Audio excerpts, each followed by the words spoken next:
बिस्मिल्लाहिर्रहमानिर्रहीम। मैं शाहिद महमूद एडवोकेट हाज़िर खिदमत है। बड़ा अहम टॉपिक आज हम डिस्कस करने वाले हैं। दी पंजाब कंज्यूमर प्रोटेक्शन एक्ट 2005 जो कंज्यूमर हैं उनको कौन से राइट्स अवेलेबल हैं, उनकी क्या लायबिलिटीज़ हैं, अगर उनके राइट इन्फ्रिंज होते हैं, उनको कोई लॉस या कोई डैमेज होता है तो उस सूरत में उनके पास क्या रेमेडी है, क्या तरीक़ाकार है, ये सारा आज हम डिस्कस करेंगे। वीडियो को एंड तक देखें। अगर आप वीडियो एंड तक देखते हैं तो ये टॉपिक आपको कम्प्लीटली समझ आ जाएगा।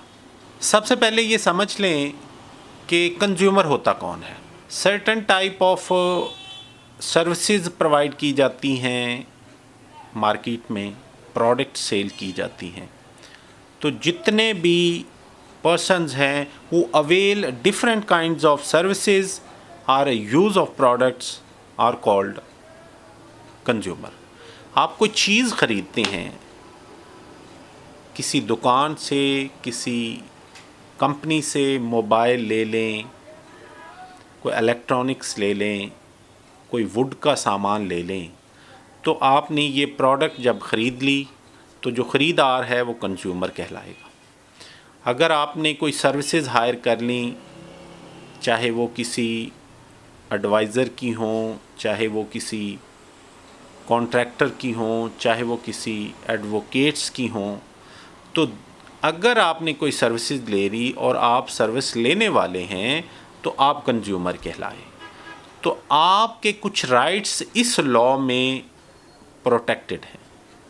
अगर आपके राइट इन्फ्रिंज होते हैं, आपको कोई डैमेज आता है, आपको कोई नुकसान होता है, आपको क्या प्रोसीजर अडॉप्ट करना है ये हम आगे डिस्कस करते हैं। सबसे पहले जो कंज्यूमर को इस एक्ट के अंडर रहते हुए चीज़ों को चेक करना चाहिए वो कुछ इस तरह हैं कि उसको हमेशा प्रोडक्ट्स की मैन्युफैक्चरिंग और एक्सपायरी डेट चेक करनी चाहिए। इंग्रेडिएंट्स और कंपोनेंट्स ऑफ द प्रोडक्ट्स पढ़े, जो रेट लिस्ट है, प्राइस लिस्ट है वो देखे, वो चस्पा है। जब भी कोई चीज़ ख़रीदे उसकी रसीट ज़रूर ले, जब भी कोई सर्विसेज ले उसकी रसीट ज़रूर ले।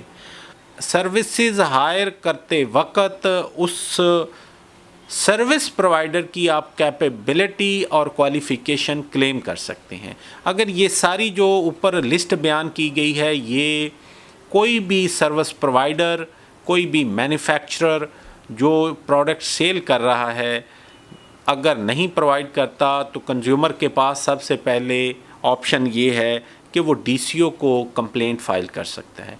डीसीओ इसमें 50,000 तक फ़ाइन कर सकती है।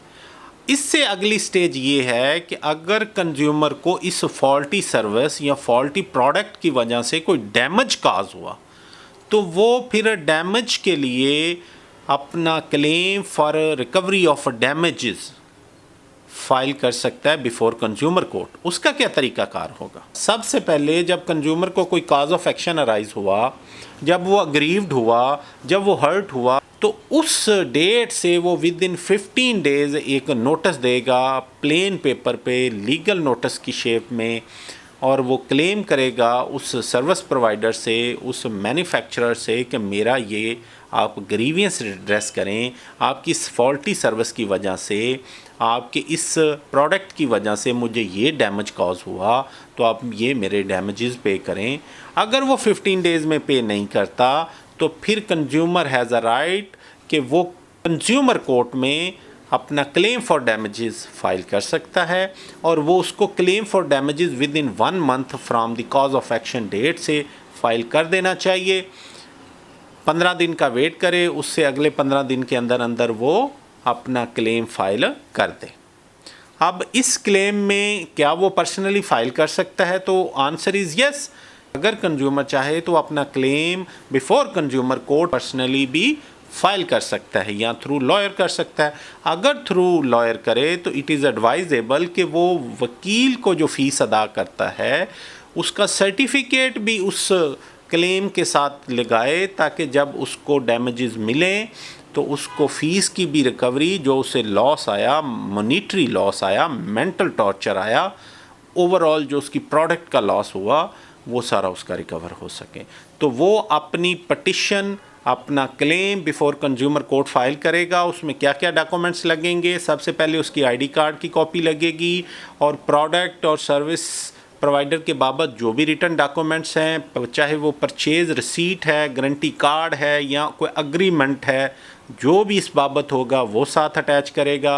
और जो नोटिस उसने सर्व किया है वो लगाएगा। और नोटिस की सर्विस बहुत ज़रूरी है, उसको वो थ्रू रजिस्टर पोस्ट भेजे या कुरियर भेजे तो उसकी वो photocopy of legal notice, receipt और रिसीविंग साथ अटैच करेगा।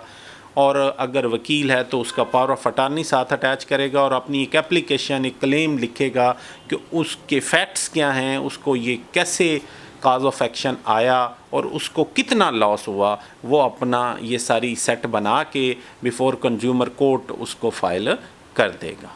और अगर ये क्लेम जब फाइल हो जाएगा तो फिर कंज्यूमर कोर्ट उसके अकॉर्डिंगली दूसरी पार्टी को नोटिस करेगी, उसका जवाब आएगा और फिर हियरिंग के बाद एविडेंस में मैटर चला जाएगा। एविडेंस कंप्लीट होने के बाद कोर्ट उसमें मेरिट पे डिसाइड कर देगी कि अगर क्लेम आपका दुरुस्त है तो उसको डिग्री कर देगी, अगर इन केस आपका क्लेम झूठा है तो वो उसको डिसमिस भी कर सकती है, डिसमिस विद कॉस्ट भी कर सकती है।